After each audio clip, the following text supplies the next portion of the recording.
و خوب نیست، چون شیعیان آقا امیرالمومنین باید گسترش بیشتری داشته باشن که قطعا این چنین خواهد شد. اما ما دوست داریم ببینیم که خب کارشناسان شبکه ولایت آیا فقط به همین یک فرزندان اکتفا کردند که شما امروز ملاحظه فرمودید یا خیر؟ استاد عباسی از شما شروع می‌کنیم. چند فرزند دارید شما؟ عرضم حضورتون که 3-4 تا. این 12 تا. دختر بزرگمون هست که 13 سالشه. بله. حسین آقا و به همراه بفرمایید دختر خانمتون. حسنا خانم هستن. و این حسین آقا که اینجا هستن یه دوقلو دارن، دوقلو دختر به نام حدیث. دوقلوی دختر به نام حدیث؟ من متوجه نشدم. نه یعنی ایشون دوقلو هستن. حسین و دوقلو. یعنی قول دیگرشون بابا یه ناهار بخور تو رو خدا. دوقلو بله، قول دومشون اسمش حدیث هست. خانم هست. بسیار میشه 3 فرزند شده. بله. ان شاء الله سال آینده دیگه. ان شاء الله سال آینده ان شاء الله. خب 3 فرزند با این اسامی که شما ملاحظه فرمودید، اسامی همه اسامی مقدسی هستند. استاد دوست شما؟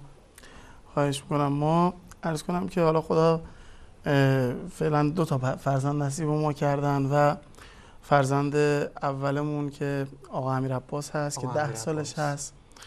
بله و اتفاقا حافظ بخشی از قرآن هم هست ایشون. و الحمدلله که ما آرزو داریم انشالله دوستان دعا بکنن که انشالله ایشون حافظ کل قرآن هم بشه. انشالله. فرزند بعدیمون هم ایشونه که اینجا در خودش نشون میده. بله. رقیه خانم. بله. شعرش میخواد الان بخونه؟ حالا الان که داره شکلات میخوره.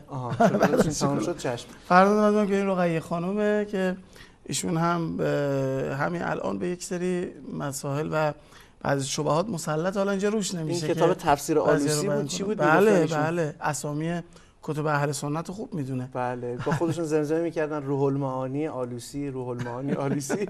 اینا به هر حال دیگه پدر که استاد روستایی باشه دیگه فرزندان مشخصه که چه خواهند شد. ان شاء الله باقی سوالات براتون بشه.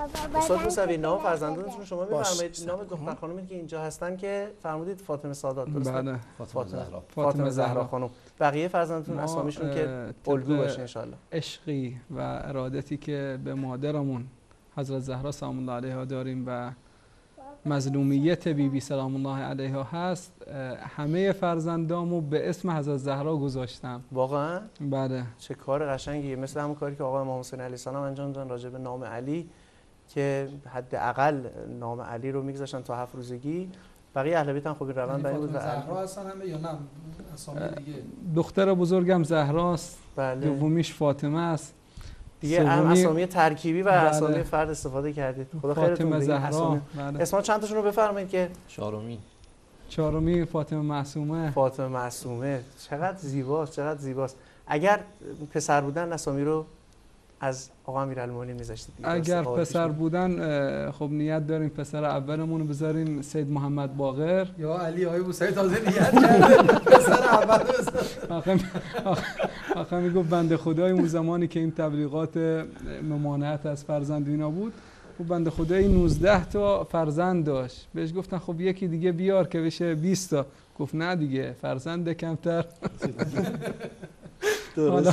حالا آقا ما انشالله بعضی هم از رفقا متأسفانه به خاطر فرهنگی که جا افتاده میان اعتراض میکنن، میگن آقا چه خبره این همه فرزند، آخه میخوای چیکار کنی؟ من جوابشون اینجوری دادم که فرزندم وقتی بلند میشه یه دونه یا علی که میگه من عشق میکنم با محبت امیرالمومنین، با عشق امیرالمومنین الحمدلله بچه‌ها بزرگ میشن و امیدوارم که علوی بزرگ بشن. بله. فرهنگ فاطمی خدا خیرشون بده. خیلی هم سایر دختر خانومشون رو من دیدم سرسنگین و مثل خود استاد موسوی متانت دارند و خلاصه زبان زد هستند. فرزندان کارشناسان ما در هر جایی که وارد میشن واقعا زبان زد هستن، الگو هستن، چه حجابشون، چه برخوردشون، چه سنگینیشون. ان شاء الله خداوند همشون رو حفظ بکنه. شما هم ان شاء الله حتما حمد و قل هو الله بخونید برای فرزندان کارشناسان ما که خدایی نکرده چشم نخورن از طرف وهابی‌ها. استاد ابوالقاسمی شما چند فرزند دارید؟ من حمد خدا 3 دختر به من داده. خدا حفظشون بکنه. اسامیشون؟ فاطمه، سارا و تسنیم. تسنیم. بله. نام چشمه‌ای در بهشت. بسیار عالی. خدا ان شاء الله حفظ بکنه دختر خانم‌های شما رو هم. استاد یزدانی شما هم بفرمایید چند فرزند؟ ما 3 تا فرزند داریم. بزرگتریش سید علیرضا است که الان 14 سالشه و کلاس 8م.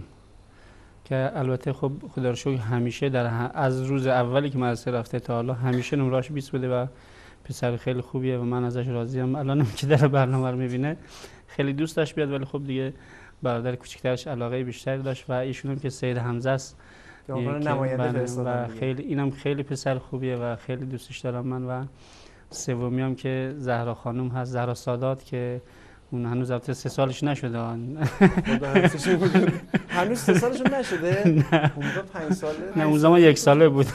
اون موقع 1 ساله بودن. خدا ان شاءالله حفظشون بکنه. اون موقع یه مقدار کوچیک‌تر بود. الان میتونه از اون فایل‌های عبدالله ایدری کار کنه. الان تو 3 سالگی میتونه از اون فایل‌های رنگارنگ ایدری. البته ایناش بالفعلش بدن، حالا بالقوه‌اش همه اساتید دیگه ان شاءالله. یعنی سال آینده به 5 فرزند تعداد کارشناسان ما خودت چطور الان خودت هم حساب کرده نگاه بله. خب روز گذشته کارشناسان ما در مشهد مقدس حضور داشتن و برنامه‌ای رو اونجا داشتن